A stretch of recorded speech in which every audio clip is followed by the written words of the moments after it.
بسم اللہ الرحمن الرحیم۔ قربانی کے تعلق سے یہ دوسری ٹاپک یہ ہے کہ قربانی کی صحت کے لیے کیا شروط ہیں۔ تو سب سے پہلے یہ کہ وہ بہیمۃ الانعام یعنی وہ جانور جن کا ذکر قرآن مجید کے اندر موجود ہے، جیسے اونٹ ہے، گائے ہے اور بھیڑ ہے اور بکری ہے، 4 قسم کے جانور ہیں۔ اللہ نے فرمایا لیشہدوا منافع لہم ویذکروا اسم اللہ فی ایام معلومات علی ما رزقہم من بہیمۃ الانعام، کہ وہ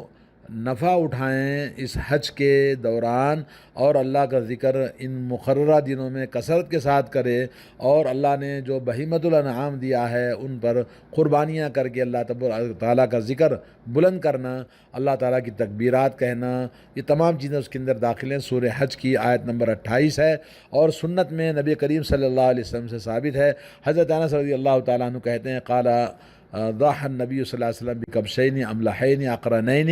ذبحهما بیدہ وسمى وکبر ووضع رجلہ علی صفاحہما۔ یہ حدیث حضرت انس فرماتے ہیں کہ نبی علیہ الصلوۃ والسلام نے قربانی کی 2 بکروں کی جو کہ بھورے رنگ کے تھے، سینگ والے تھے، ان دونوں کو اپنے ہاتھوں سے ذبح فرمایا اور ان کے اوپر اللہ کا نام ذکر کیا، تکبیر پڑھا، بسم اللہ اللہ اکبر کہا، اور اس کے بعد اپنے پیر کو آپ نے ان کے گلے پر رکھا ذبح کرتے وقت میں۔ اور یہ حدیث صحیح بخاری میں 5565 اور صحیح مسلم میں 1967۔ حضرت جابر رضی اللہ تعالیٰ عنہ کی ایک دوسری حدیث ہے، رسول اللہ صلی اللہ علیہ وسلم نے فرمایا لا تذبحوا الا مسنۃ، کہ قربانی نہ کرو مگر یہ کہ دانت والا جانور، یعنی مسنہ وہ کہتے ہیں جس کو اونٹ ہو، بکرا ہو، گائے ہو، بکری ہو، جو بھی ہیں، تو ان کی جو مقررہ مدت ہوتی ہے اس میں ان کے 2 دانت نکل آتے ہیں۔ الا یعثر علیکم، اگر جانور نہ ملے، مشکل ہو جائے، فتذبحوا جزعۃ من الضان، ورنہ تو آپ بھیڑ کے جو بکری کے قسم ہے بھیڑ، تو اس میں سے آپ کیا کر سکتے ہیں، جو دانت والا نہیں ہے اس کو بھی آپ ذبح کر سکتے ہیں، کیونکہ وہ کھا پی کے فربا اور موٹا قربانی کے جانور جیسا ہوتا ہے، تو اس کو آپ ذبح کر سکتے ہیں۔ صحیح مسلم کی حدیث ہے، حدیث نمبر 1963۔ اور اسی طرح دوسری حدیث جو صحیح مسلم کے اندر ہے 114۔ اور اس قربانی کے حکم میں تمام اہل علم نے اجماع نقل کیا ہے، علامہ ابن عبد البر نے، علامہ ابن رشد نے، علامہ نووی نے، علامہ صنعانی نے، سب نے اجماع نقل کیا ہے ان شروط پر۔ اور اسی طرح سے اب آئیے کہ کون سا جانور کتنی عمر کا شریعت میں قابل قربانی مانا جائے گا۔ تو قربانی میں عمر کا لحاظ رکھنا بہت ضروری ہے، شریعت کا حکم ہے، اور اس سے پہلے قربانی کرنا جانور کو جائز نہیں ہے۔ اور وہ یہ ہے کہ سب سے بڑی چیز قربانی کی نشانی کا جانور 2 دانت والا ہونا چاہیے، اور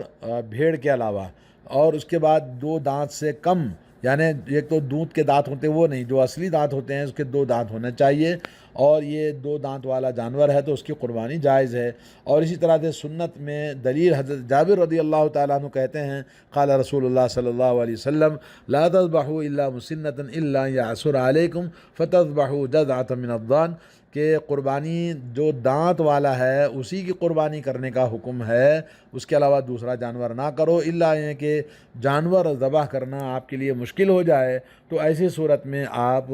وہ بھیڑ والا جانور جو کہ آپ اس کو ذبح کر سکتے ہیں۔ حدیث نمبر 1963۔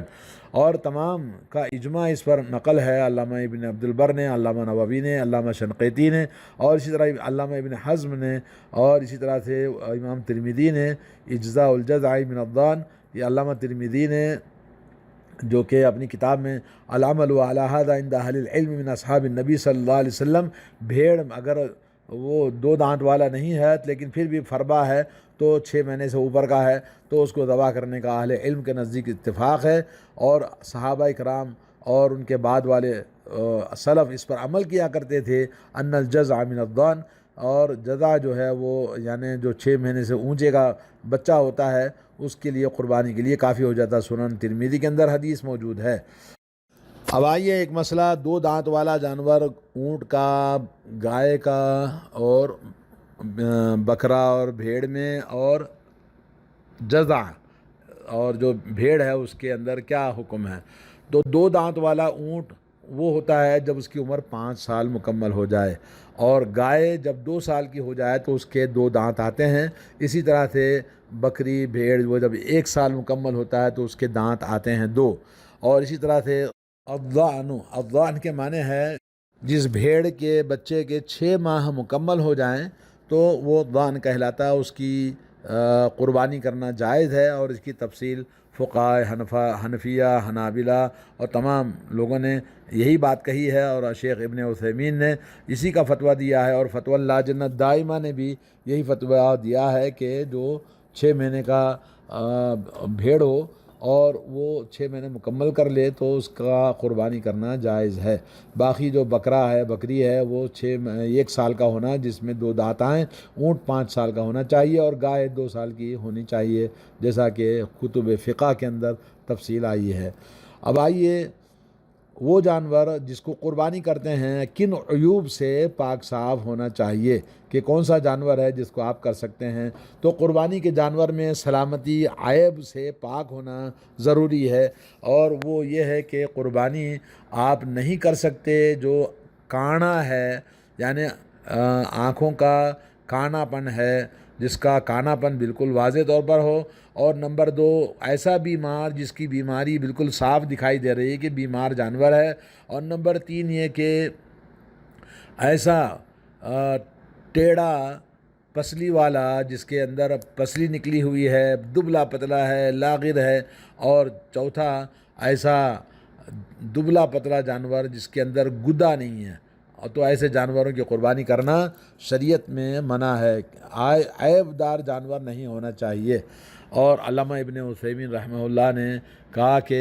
عیوب کو یہ جو جانور کے اندر ہوتے ہیں 3 قسم کے عیب ہوتے ہیں۔ ایک تو وہ عیب ہے جو سنت میں دلالت کیا گیا ہے، اور ان عیوب سے جانور کا پاک ہونا چاہیے۔ ایک تو کہ کانا جانور نہیں ہونا چاہیے جس کا کانا پن ظاہر ہو، دوسرا بیمار جس کی بیماری بالکل واضح ہو، اور تیسرا لنگڑا جس کا لنگڑا پن بالکل واضح ہو، چوتھا وہ دبلا پتلا جس کے اندر گودا نہیں ہے۔ تو یہ تو شریعت کے اندر نبی علیہ الصلوۃ والسلام سے یہ صاف طور پر ظاہر ہے، اور اسی پر قیاس کیا جائے گا اسی جیسے جو بیماریاں ہیں۔ نمبر 1 یہ کہ وہ یہ جو جانور ہیں ان میں سے کسی بھی قسم کا عیب ہے، اور بھی بہت سارے عیب ہو سکتے ہیں، اگر ڈاکٹر بھی اگر دکھا لیں بھئی اس کے اندر کوئی عیب ہے، بیماری ہے، تو اس سے بھی آدمی کو جانور پہلے تحقیق کر لینا چاہیے کہ اس کے اندر کان ہیں اور کان کے اندر سوراخ کرتے ہیں، یا یہ کہ دوسرے اور بھی قسم کے عیب ہیں، جلایا جاتا ہے، یا اس کو یعنی جانور کو کاٹا جاتا ہے، یا کوئی بھی اس طرح کے لوگ کرتے ہیں کچھ چیزیں حرکتیں جانوروں کے ساتھ میں۔ ایک حضرت علی بن ابی طالب سے مروی ہے کہ ایسا جو منع شریعت کے اندر کیا گیا ہے، ایسے جانوروں میں کوئی بھی عیب دار جانور جس کو سوسائٹی میں عقیدے کے طور پر یا بغیر عقیدے کے بھی لوگوں نے کیا ہے، عیب لگایا، عیب دار بنایا ہے، ایسے جانوروں کی قربانی جائز نہیں ہے۔ اور تیسری جو عیب کی چیز ہے جس کو شیخ محمد بن صالح العثیمین نے ذکر کیا کہ وہ شریعت میں منع نہیں ہے، لیکن وہ سلامتی کے کمال میں خلاف ہے، تو ایسے جانور بھی جس میں کسی بھی قسم کی اس کی جانور کی سلامتی کا کوئی عیب ہو تو اس کو بھی قربان نہیں کرنا چاہیے۔ البتہ یہ کہ چھوٹے موٹے عیب ہیں جس کو یعنی عیب نہیں سمجھا جاتا تو وہ حرام نہیں ہے، اگر وہ ان لوگوں کے نزدیک عیب ہے اور قیمت اس کی وجہ سے گھٹ جاتی ہے تو پھر وہ جانور صحیح نہیں ہے۔ جیسے دانت ٹوٹ گیا، اور اسی طرح سے اور کوئی خریدنے کے بعد میں اس کی ٹانگ ٹوٹ گئی، یا کوئی اور اس طرح کی چیزیں ہیں، تو یہ جو چھوٹے موٹے عیب ہیں جانور خریدنے کے بعد میں، اگر کوئی آدمی خریدنے سے پہلے اگر یہ عیب ہے تو ان جانوروں کو نہیں خریدنا چاہیے، بدل دینا چاہیے۔ اگر چھوٹے موٹے عیب ہیں جو خریدنے کے بعد میں کبھی واقع ہو جاتا ہے تو پھر اس کے اندر کوئی کراہت نہیں ہے، کیونکہ اس کو ذبح کر سکتے ہیں، کیونکہ الاصل البراءہ، شریعت میں اصل جو چیز ہے وہ جائز ہے، الا ہے کہ عیب جس کا عیب پن ظاہر ہو جائے۔ بہرحال اللہ تبارک و تعالی ہم سب کو صحیح سنت کے مطابق قربانی کرنے کی توفیق عطا فرمائے۔ حضرت براء بن عازب رضی اللہ تعالیٰ عنہ کی حدیث ہے، رسول اللہ صلی اللہ علیہ وسلم کو فرماتے ہوئے سنا اور آپ نے 4 انگلیوں سے اشارہ کر کے بتایا اور اپنی چھوٹی انگلی سے بتایا، اور 4 انگلیاں جو آپ نے اشارہ کر کے بتایا کہ لا یجوز من الضحایا، کہ یہ 4 چیزیں عیب ہے تو قربانی کرنا جائز نہیں، جیسا کہ آپ نے سنا کہ وہ کانا ہے، اندھے جیسا آدمی جانور ہوتا ہے، لنگڑا ہے جس کا لنگڑا پن بالکل واضح ہو، بیمار ہے جس کا بیماری بری طرح سے واضح ہو، اور دبلا پتلا لاغر ہے، تو ان سے قربانی کرنا جائز نہیں ہے، جیسا کہ حدیث ثابت ہے۔ یہ حدیث ہے کیا کہتے ہیں اس کو، شرح السنہ میں امام بغوی نے روایت کیا ہے، اور موطا مالک ابن انس نے بھی اس کو روایت کیا ہے جی، اور اجماع ہے تمام کا کہ اس میں عیب دار جانور نہیں ہونا چاہیے۔ اب آئیے قربانی کا وقت معلوم کرتے ہیں، کب سے قربانی شروع ہوتی ہے اور آخری وقت اس کا کب تک ہوتا ہے۔ تو سب سے پہلے اس کی قربانی کا وقت ہوتا ہے، جیسا کہ قربانی کرنے کے لیے جو قربانی کی نیت کر کے جانور ذبح کرے گا، تمام فقہا مذاہب کے اندر یہ چیز ثابت ہے کہ حضرت عمر بن خطاب رضی اللہ تعالیٰ عنہ نے کہا کہ انما الاعمال بالنیات، قربانی کرنے کے لیے آدمی کو نیت پر دار و مدار ہے، تو جو آدمی قربانی کی نیت لے کر جانور ذبح کرے گا تو وہ قربانی اس کی ہوگی، اور اگر قربانی کی نیت نہیں ہے، صرف گوشت کھانے اور بیچنے کی نیت ہے، جیسا کہ قصائی ہیں وہ عید کے دن قربانی کرتے ہیں، قربانی نہیں کر رہے ہیں بلکہ گوشت کھانے کے لیے بیچنے کے لیے کاٹتے ہیں، تو وہ قربانی عبادت کی نہیں ہوگی، نہ اس سے قربانی ہوگی نیت کے بغیر۔ تو قربانی کا اول وقت شروع ہوتا ہے کب،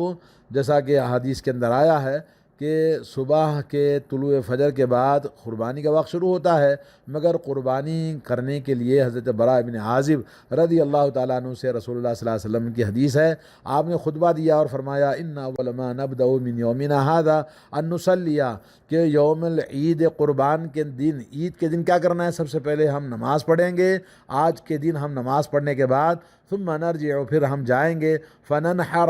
پھر ہم قربانی کریں گے، فمن فعل ھذا فقد اصاب سنتنا، جس نے نماز کے بعد جا کر قربانی کیا اس نے سنت کو پا لیا ہماری، ومن نحر، اور جس نے قربانی کی فانما هو لحم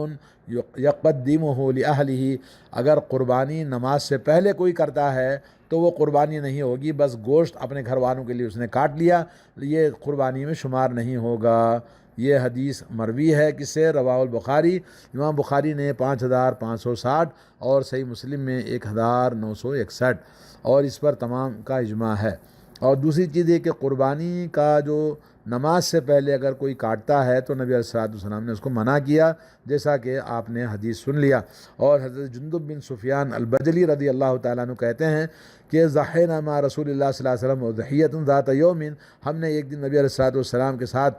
قربانی کیا، فإن أناسا من قد ذبحوا ضحاياهم قبل الصلاة، کچھ لوگوں نے جذبے میں قربانی نماز سے پہلے ہی کر دیا، تو اللہ کے نبی صلی اللہ علیہ وسلم نے دیکھا، فلما انصرف رآهم النبی صلی اللہ علیہ وسلم، نماز سے فارغ ہونے کے بعد آپ نے دیکھا ان کو، انہم قد ذبحوا قبل الصلاة، یہ نماز سے پہلے انہوں نے ذبح کیا ہے، تو آپ نے فرمایا من ذبح قبل الصلاة، جس نے نماز سے پہلے ذبح کیا تو اس کی قربانی واقع نہیں ہوگی، اور جس نے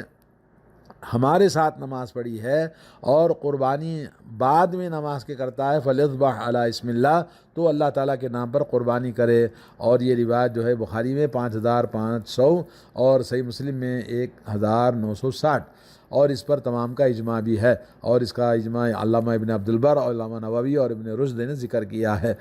اور ابتدائی وقت قربانی کا جو شروع ہوتا ہے عید کی نماز کے بعد شروع ہوتا ہے، جیسا کہ فقہ حنفی، حنابلہ اور تمام لوگوں کے نزدیک یہی ہے، اور ان موجودہ فقہا میں شیخ ابن عثیمین نے بھی یہی بات کہی ہے، اور جیسا کہ دلیل آپ نے دیکھ لیا سنت سے، آپ نے حضرت براء بن عازب کی حدیث، حضرت جندب بن سفیان بجلی رضی اللہ تعالیٰ عنہ کی حدیث آپ نے سن لیا، اور یہ دلالت کرتے ہیں کہ نماز کے بعد قربانی کا وقت شروع ہوتا ہے، اور یہ خطبہ ختم ہونے کے بعد جو لوگ جا کے ذبح کریں گے وہ قربانی صحیح ہے، اور جو اس سے پہلے ذبح کریں گے ان کی قربانی صحیح نہیں ہے۔ اور اسی طرح حضرت انس رضی اللہ تعالیٰ عنہ کی روایت ہے، رسول اللہ صلی اللہ علیہ وسلم نے فرمایا من ذبح قبل الصلاة فلیعید، جو آدمی نماز سے پہلے قربانی کر دے، جانور کاٹ دے، تو اس کو دوبارہ قربانی کرنے کا حکم آپ نے فرمایا کہ دوبارہ ذبح کرے۔ صحیح بخاری 5549، صحیح مسلم 1962۔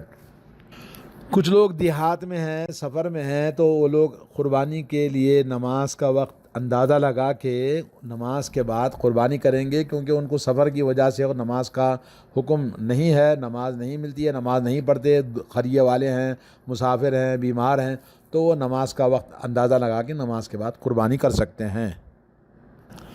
اب آئیے ایک مسئلہ، اہم مسئلہ ہے کہ قربانی کا آخری وقت کب تک ہے۔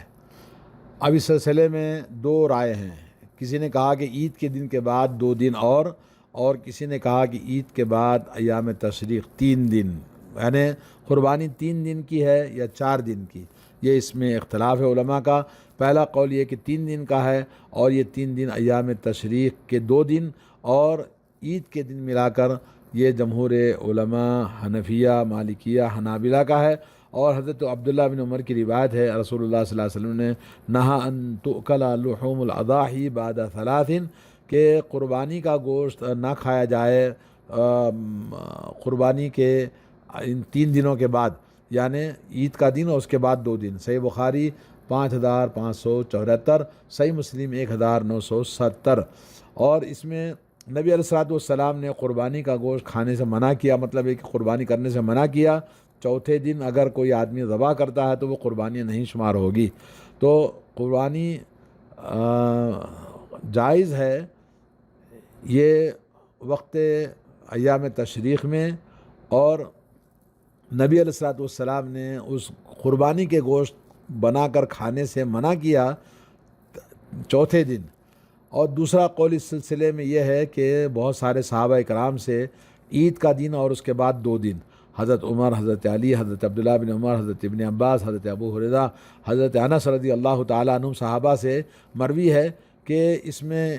کسی کا اختلاف نہیں ہے، ان کی مخالفت نہیں کی ہے، کہ یہ بات انہوں نے اپنی رائے سے تو نہیں کہا ہوگا۔ تو یہ ابن